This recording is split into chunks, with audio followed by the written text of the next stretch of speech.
नमस्कार, आप सभी प्रतिभागियों का हार्दिक स्वागत है और अभी तक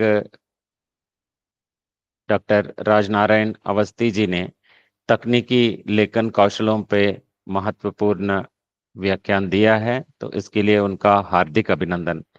आप सब जानते हैं और डॉक्टर राजनारायण अवस्थी जी हैदराबाद के नगर राजभाषा कार्यान्वयन समिति जो उपक्रमों से संबंधित है उसके सदस्य सचिव हैं और ईसीआईएल के राजभाषा संबंधी प्रबंधक हैं और विशेषकर प्रयोजन मूलक हिंदी के एक धुरंधर विद्वान हैं और इस दृष्टि से कह रहा हूँ कि केवल नौकरी करना नहीं, तो उस विषय क्षेत्र के साथ लगाव हो और उसमें काफ़ी योगदान के साथ-साथ अनुसंधान और उस विषय क्षेत्र के जो भी अद्यतन प्रगति है, से अवगत हो, ये ज़रूरी है।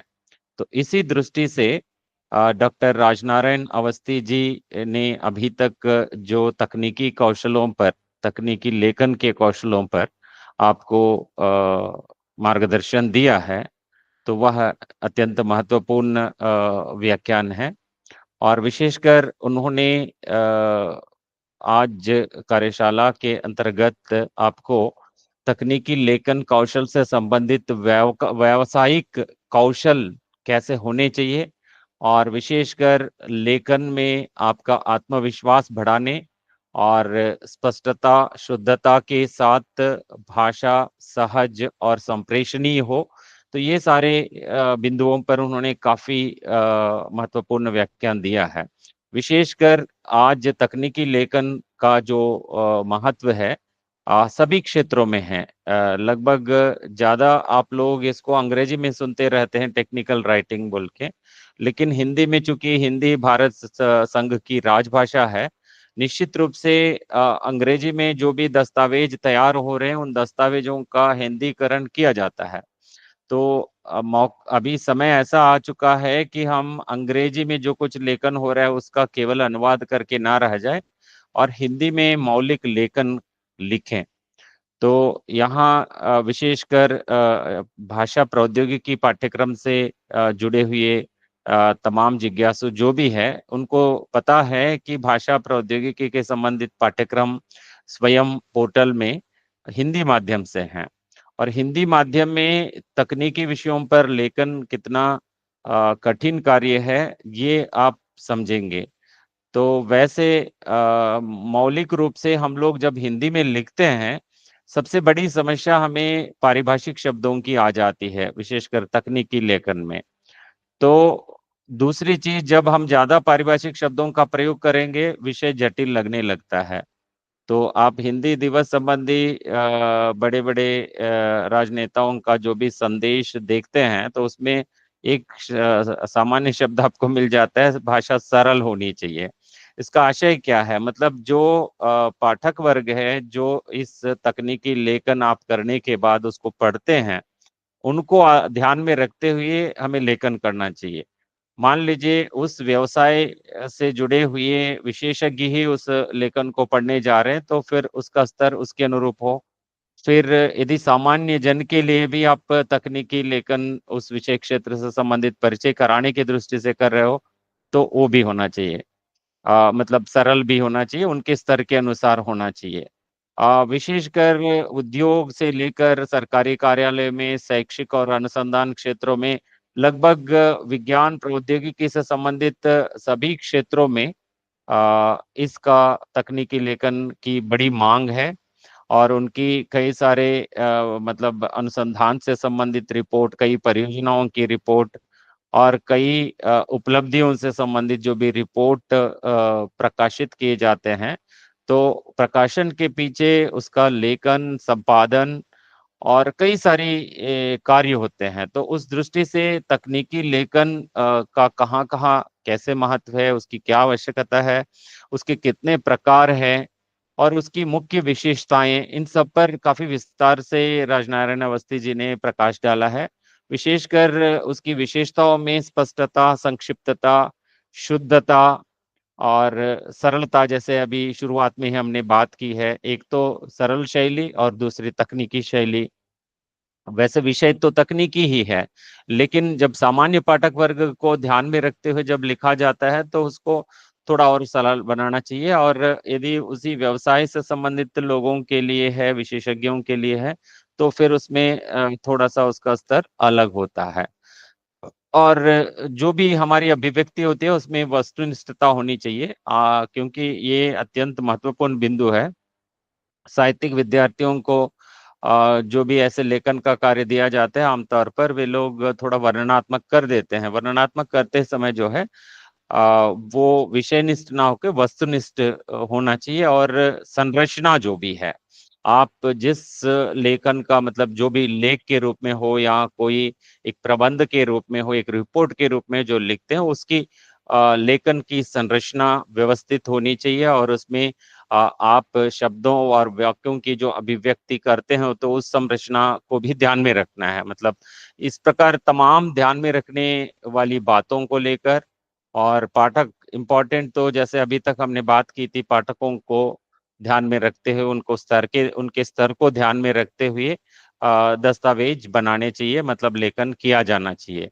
और ऐसे दस्तावेजों की संरचना कैसी हो, उनकी भाषा कैसी हो, और उसमें विशेषकर जब प्रकाशन के लिए जाता है उसकी पृष्ठ सज्जा कैसी हो।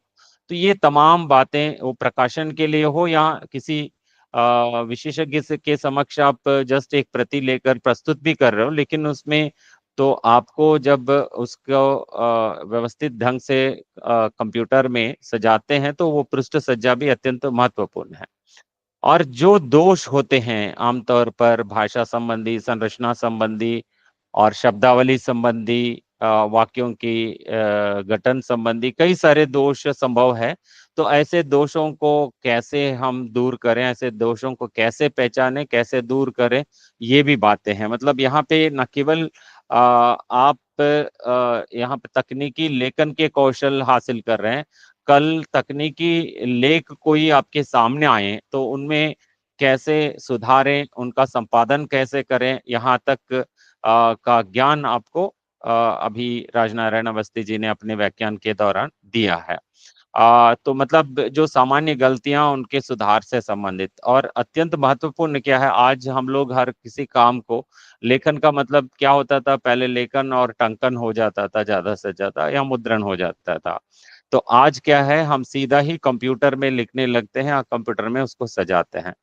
और सीधा जब लिख रहे हैं, लिखते समय जो दोष होते हैं, उन दोषों को मशीन की मदद से ही सही करने के लिए, लेखन भी मशीन की मदद से करते हैं। तो इस प्रकार के कई सारे कंप्यूटरी औजार आज हमारे लिए उपलब्ध है लेखन से संबंधित। तो उन उपयोगी कंप्यूटिंग औजारों से संबंधित बातें भी आपको बताई है राजनारायण जी ने। ये तो अत्यंत महत्वपूर्ण है। इन टूल्स का प्रयोग करते हुए, अंग्रेजी में लगभग सभी अंग्रेजी में ऐसे टूल्स का प्रयोग करके ही लिखते हैं।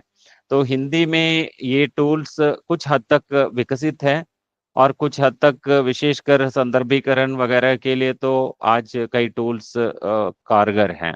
तो इस प्रकार भाषा की वर्तनी को लेकर और व्याकरणिक शुद्धता को लेकर निश्चित रूप से कुछ टूल्स है जरूर, लेकिन हिंदी और भारतीय भाषाओं में इनका और भी विकास होना रह गया है, जबकि अंग्रेजी में ये सक्षम है। और अत्यंत महत्वपूर्ण बात, जो कि आप लेखन कर रहे हैं, तो आजकल सभी स्रोतों से देखते हैं, विशेषकर जब हमारे समक्ष चैट जीपीटी जैसे जनरेटिव एआई के टूल्स हैं, तो इसका आजकल पिछले 3 साल हो रहा है। और संयोगवश ये इसी महीने में 2022 में एआई टूल्स का, विशेषकर चैट जीपीटी का विकास हुआ था। और तब से लेकर आज तक कई लोग इसका प्रयोग कर रहे हैं, लेकिन प्रयोग करते समय ये जरूर ध्यान में रखना चाहिए कि हम लोग लेखन में नैतिकता का पालन कैसे कर रहे हैं, अनुसंधान में नैतिकता का पालन कैसे कर रहे हैं, और अनुसंधान में विशेषकर इंटेलेक्चुअल प्रॉपर्टी राइट, बौद्धिक संपदा अधिकारों को कैसे हम ध्यान में रखें। तो ये अत्यंत महत्वपूर्ण है, क्योंकि नैतिकता को यदि ध्यान में ना रखते हुए कुछ अनैतिक कार्य हम करते हैं, किसी का संदर्भ दिए बिना उनके मतलब विचारों को हम अपने लेख में शामिल कर देते हैं, तो ये अनैतिक कार्य है और इसके जो परिणाम होते हैं ये सब जानते हैं। तो इसका मतलब लेखन के साथ-साथ नैतिकता संबंधी मुद्दों पर भी राजनारायण अवस्थी जी ने आपकी चेतना बढ़ाई है, तो इसके लिए पुनः मैं उनका अभिनंदन करना चाहता हूँ। विशेषकर जैसे मैंने शुरू में ही कहा था, वे प्रयोजनमूलक हिंदी के अद्यतन क्षेत्रों में जो कार्य होना चाहिए हिंदी में, तो वो कई दृष्टियों से उपेक्षित है, शैक्षिक जगत में भी उपेक्षित है और अन्य जगहों में भी। तो उस दिशा में राजनारायण अवस्थी जी काफ़ी सक्रिय है और काफ़ी बड़ा योगदान दे रहे हैं और वे ईसीआईएल की ओर से और अपने नगर राजभाषा कार्यान्वयन समिति की ओर से जो भी पत्र-पत्रिकाएँ और जो भी प्रकाशन वे कर रहे हैं, तो उनकी गुणवत्ता देखते हुए निश्चित रूप से आपको लगेगा कि इन विषयों पे मतलब इस प्रकार की कार्यशालाओं में व्याख्यान देने, आपको प्रशिक्षण करने के वे एक योग्य विद्वान हैं, एक अच्छे प्रैक्टिशनर है और उसको व्यवहार में लाते हुए और उन्होंने जो कुछ अपने लंबे अनुभव के दौरान लगभग 3 दशकों से जो राजभाषा के क्षेत्र में उनका अनुभव है, तो उस अनुभव का सार वे आपके साथ साझा कर रहे हैं। तो अभी तक उन्होंने जो भी साझा किया है, तो इसमें निश्चित रूप से आपको काफ़ी बड़ी प्रेरणा मिली होगी। तो इसलिए आप निश्चित रूप से अपने संवाद के दौरान भी उनसे कई सारे मुद्दों पर आपने उनसे ज्ञान हासिल किया है। तो इसके लिए आप सभी प्रतिभागियों का हार्दिक अभिनंदन और मुख्यतः इस कार्यशाला श्रृंखला का पूरा श्रेय मैं भाई उमेश प्रजापति जी को देता हूँ। उमेश जी पिछले 3 सालों से इस आंदोलन से जुड़े हुए हैं। विशेषकर जब से ये स्वयं पोर्टल पर ये पाठ्यक्रम भाषा प्रौद्योगिकी मूक पाठ्यक्रम संचालित हो रहा है, वे उसके शुरुआती बैचेस के विद्यार्थी के रूप में उन्होंने जो ज्ञान अर्जित किया, तो उस ज्ञान का प्रसार करने के लिए जिस ढंग से अभी राजनारायण अवस्थी जी ने अभी तक हमें ज्ञानदान दिया है, उसी ढंग से इस आंदोलन के साथ सभी को सभी वक्ताओं को आमंत्रित करने और सभी कार्य आपको विशेषकर कार्यशाला पूरी होने के बाद कार्यशाला के प्रमाण पत्र को लेकर आजकल जितने मैसेजेस हमारे पास आते हैं, तो मुझे लगता है जो इस प्रकार के मैसेजेस भेज के विशेषकर उमेश जी को तंग करते हैं कि हमें आपका प्रमाण पत्र नहीं मिला, तो उनको एक दिन, बस एक ही दिन जितने सारे मैसेज आते हैं तो उन सबको डील करने का काम दिया जाए, तब पता चलेगा कि कितना जटिल कार्य है। और सबसे बड़ी उपलब्धि और भाई उमेश जी का अभिनंदन इस दृष्टि से करना चाहता हूँ कि पूरा 1 साल पूरा हो चुका है और पूरे 1 साल में हर सप्ताह कार्यशाला करते हैं, केवल 52 कार्यशालाएँ नहीं हैं, तो इनकी संख्या 60 पार कर चुकी है। और विशेषकर वे अपने योगदान के साथ-साथ कई विद्वानों को और कई मित्रों को अवसर दे रहे हैं। तो ऐसा अवसर आज डॉक्टर पूजा पाराशर जी को दिया है। पूजा जी हिंदी अनुसंधान के क्षेत्र में काफ़ी सक्रिय है और शिक्षण में भी और उन्होंने बहुत सफलतापूर्वक आज कार्यक्रम का संचालन किया। इसके लिए मैं उनका हार्दिक अभिनंदन करना चाहता हूँ।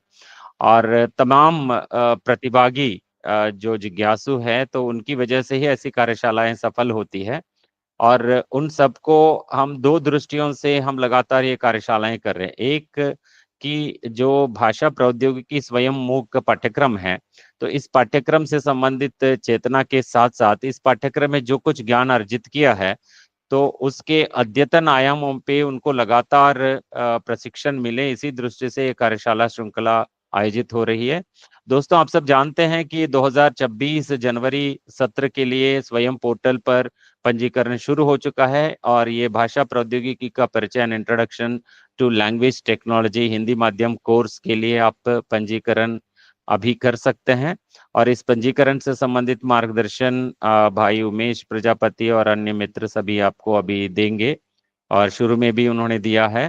तो आप ज़रूर उस मार्गदर्शन का फ़ायदा उठाते हुए इसमें पंजीकरण कर सकते हैं। और ये पाठ्यक्रम विशेषकर इसका नाम दिया है, मतलब विशेषकर इस प्रकार के ऑनलाइन पाठ्यक्रमों के लिए जो संज्ञा है वो है मूक, मैसिव ओपन ऑनलाइन कोर्स।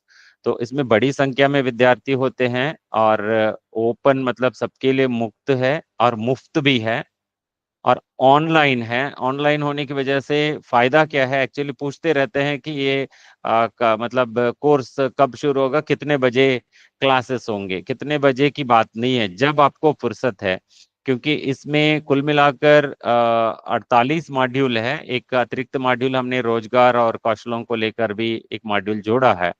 तो इन मॉड्यूल से संबंधित, एक पार्ट से संबंधित 3 वीडियो होते हैं। एक वीडियो अधिकतम मतलब 7 से 9 मिनट के वीडियो होते हैं, ज्यादा से ज्यादा 10 मिनट मान लीजिए। तो 7 मिनट का वीडियो जस्ट आप चाय की चुस्कियां लेते हुए भी देख सकते हैं। मतलब सुबह से शाम तक आप एक आध बार जब चाय पीते तब भी देख लिया, तब मतलब आराम से कभी भी जब आपके पास समय है तब पढ़ सकते हैं, मतलब तब वीडियो देख सकते हैं। और पार्ट जो है पीडीएफ में कुल मिलाकर ये 49 पार्ट आप डाउनलोड करके रख सकते हैं। हर सप्ताह आपके सामने आते जाते पार्ट कर सकते हैं। दूसरा अत्यंत महत्वपूर्ण ये है कि इसका आंतरिक मूल्यांकन। तो एक तो आपको हर सप्ताह में अंत में एक 10 सवाल आते हैं, तो उनको हल करना चाहिए। ये सवाल मल्टीपल चॉइस वाले होते हैं, बहुविकल्प प्रश्न होते हैं, इसलिए उनको हल करना बहुत आसान है। क्योंकि हर पार्ट में विशेषकर हर वीडियो में भी आपको अंत में कुछ छोटे छोटे सवाल होते हैं, तो उनको हल करते हुए जैसे अभ्यास दिया जाता है आपको, उसी ढंग से इनको हल करने से बहुत आसानी से आप कर सकते हैं।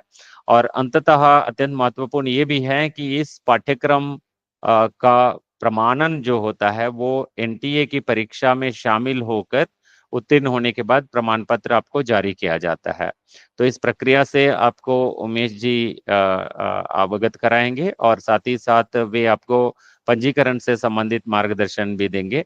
और आज कारणवश मैं इस कार्यशाला में व्यक्तिगत रूप से कार्यशाला के समय उपस्थित नहीं हो पाया, इसलिए मैं अपनी बातें पहले से कह के रखा है, और उसको आप सबको सुनने का मौका दिया गया। इसके लिए मैं कार्यशाला का संयोजन देख रहे हैं भाई उमेश जी के प्रति, कार्यशाला का सफल संचालन करने वाली डॉक्टर पूजा पाराशर जी के प्रति, और आज कार्यशाला में ज्ञान दान देने वाले, कार्यशाला में ज्ञान की चेतना बढ़ाने वाले भाई डॉक्टर राजनारायण अवस्थी जी के प्रति मैं परम आभारी हूँ। धन्यवाद।